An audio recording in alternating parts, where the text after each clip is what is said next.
Hello friends, welcome back to my channel Power Plant in a Nutshell.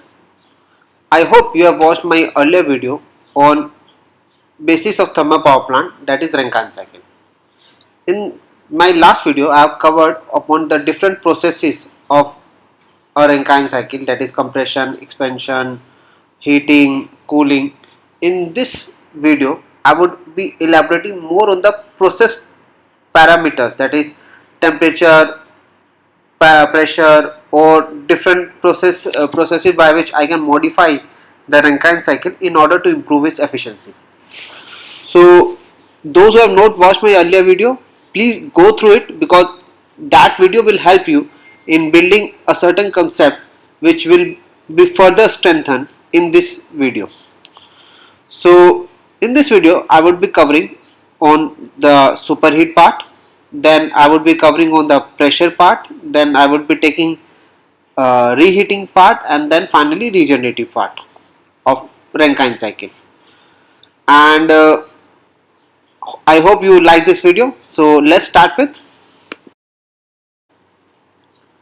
So coming to the concept of superheat, I hope most of you must be clear with the concept of superheat. For those who are some confusion, I would be explaining this concept once again. The superheat is basically the rise in temperature greater than the saturation temperature. For example, if I take the boiling point of a water at 1 ksc is 100 degrees Celsius, then at 100 degrees Celsius the water will convert into steam if I continue to provide the same heat. But what will happen if I raise the temperature of this steam at 120 degrees Celsius, keeping the pressure constant? Then in that condition I will say that the steam has been superheated by 20 degrees Celsius.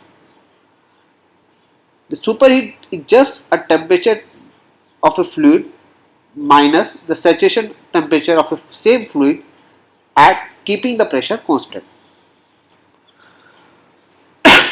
In this video, in this slide, if you can view, I have made 2 points, 1 and 1 dash.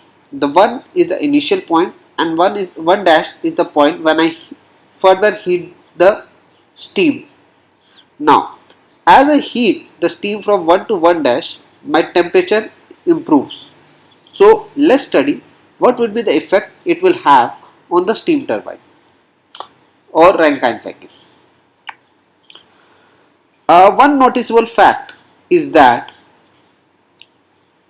since we all know that area under curve represents the work done, so by raising from 1 to 1 dash, my area under curve is improving. Therefore, it definitely means what I can say without any commenting on efficiency, that my work done will improve, because now my cycle would be 3, 4, 1 dash, 2 dash. So as compared to earlier, which is 3, 4, 1 and 2. So definitely with giving more superheat, my work done will improve. Now coming to the efficiency part. If you have watched my earlier video, in that I have clearly said I can improve the efficiency of a Rankine cycle by either increasing the mean temperature of heat addition or decreasing the mean temperature of heat rejection. Therefore, in this case, what we are actually doing is we are increasing the mean temperature of heat addition. Therefore, we are improving the efficiency. Second thing, now since the steam which is entering into a condenser, or I would say the last stages of a LP turbine, that steam will be at the initially at condition of 2. Now after superheating, the condition of a steam changes to 2 dash. This improves the quality of a steam, because the area or the area under this dome curve of vapor cycle represents the mixture of steam and water. So as I more superheat my fluid, the quality of a steam at LP turbine blades increases. So that helps me improve the better work done from the, or that will help me get the better work done from the LP turbine. Now coming to the next point, how high can I go in a temperature? Presently, most of the turbines which you will see over has a MS temperature of 540 degrees Celsius and a reheat temperature of 568 degrees Celsius. Or but in new ultra supercritical plants like NTPC Khargon, in that the temperature of MS temperature of 603 has been achieved. In earlier all cases also around the world, we have seen that the temperature of 600 have been comfortably achieved, but the issue is that the quality of material used there is very unique and it's very costly. So if you are increasing the temperature of a system, then you have to put in an expensive material to bear that pressure and temperature.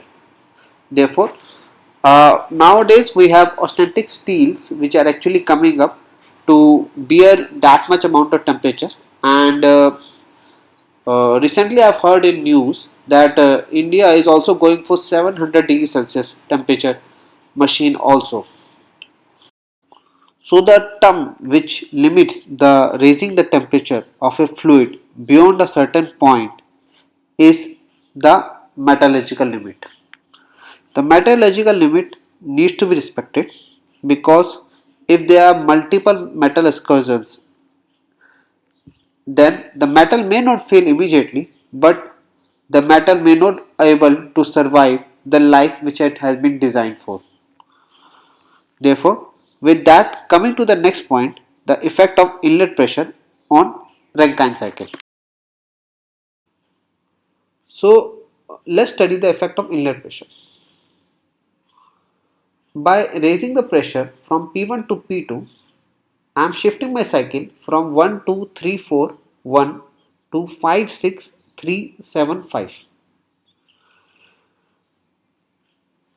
Now, if I look at the basically what the first look which I am getting from whether the efficiency has improved or whether the efficiency has decreased, or whether the area under the work done has improved or whether the area under the work done has decreased, I get little bit confused because though my area has increased in the form of a 4751, the new area which has been added, but at the same time I have also lost some area in 5126 form.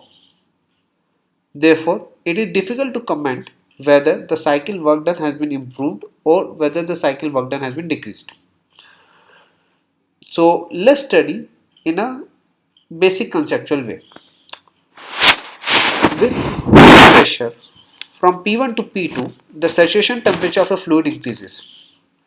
That is, uh, for example, the water has a boiling point of 100 degrees Celsius at 1 ksc. What if I raise the temperature to 2 ksc? The boiling point will raise to 105 or 106 ksc or 120, whatever, but it will get raised. Now, similarly, when I raise the temperature or when I raise the pressure of any fluid, the boiling point of that fluid increases. Therefore, it clearly means by adding more, by increasing the pressure, the heat addition temperature increases. So, definitely, if my rejection temperature is constant, by raising the pressure, the efficiency of a turbine or the efficiency of a Rankine cycle will improve. So, what about the work done? The work done will get decreased, no doubt about it. So, if the work done is decreasing and the efficiency is increasing, it clearly shows that by burning less fuel, I can get the more work done. But remember the fact, by increasing the pressure, keeping the temperature constant, though efficiency will increase, but the overall work done will get decreased. Now, coming to the next thing, which I want to discuss in inlet pressure only. If I raise the pressure from P1 to P2, my curve final point is 5 at boiler outlet, which in earlier cases is 1. Now, having a isentropic, having a adiabatic compression in my turbine, I can say, sorry, having an isentropic compression in my turbine, I can clearly say that the condition at condenser inlet or LP turbine outlet is shifted to 6 instead of 2, which is there in lower pressure case. So the 6 is further interior to the dome curve. So this will raise the actually the moisture content of the in the last stages of LP turbine. This will increase the friction losses and the performance of a turbine deteriorates.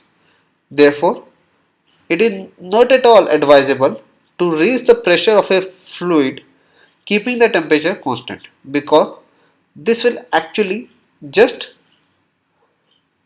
increase the wetness of a turbine, though the efficiency may increase, but we have to see the component life also, because the turbine last stages are not designed for more than 12% moisture. Therefore, the effect of inlet pressure, if I summarize, is that the heat efficiency will improve, but overall the net work done may get decreased. So coming to the next thing, the effect of variation of other steam conditions.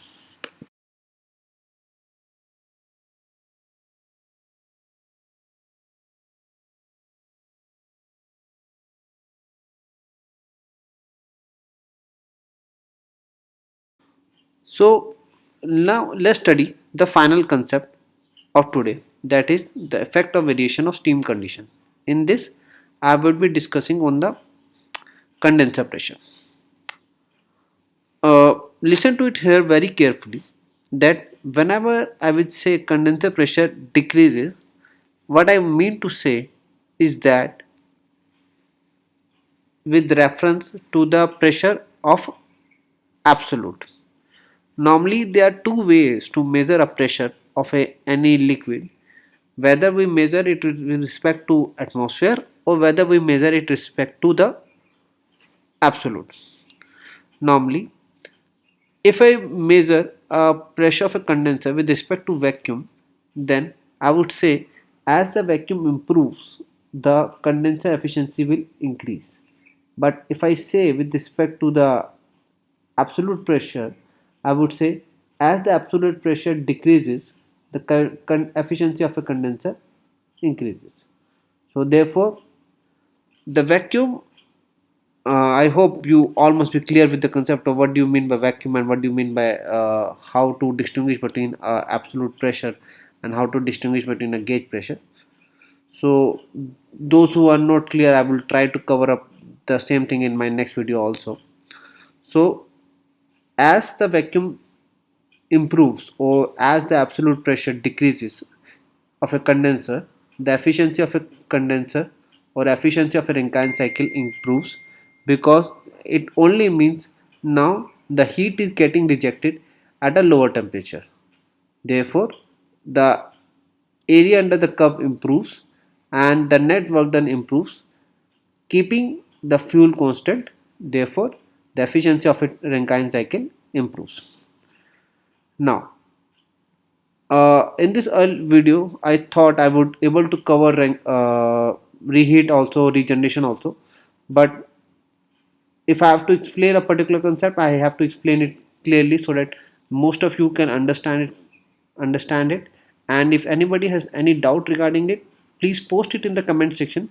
I will try to clear the doubts there only. So till then, good night, take care, be safe, stay inside your house and don't go outside. In my next video, I would be covering the reheating part and the regenerative part of a Rankine cycle. Remember, these are the two main important parts, and if you are clear with these two things, then you can do good. So these are the certain important things which are actually help us to analyze Rankine cycle or any efficiency cycle in a much better way. So take care. Good night.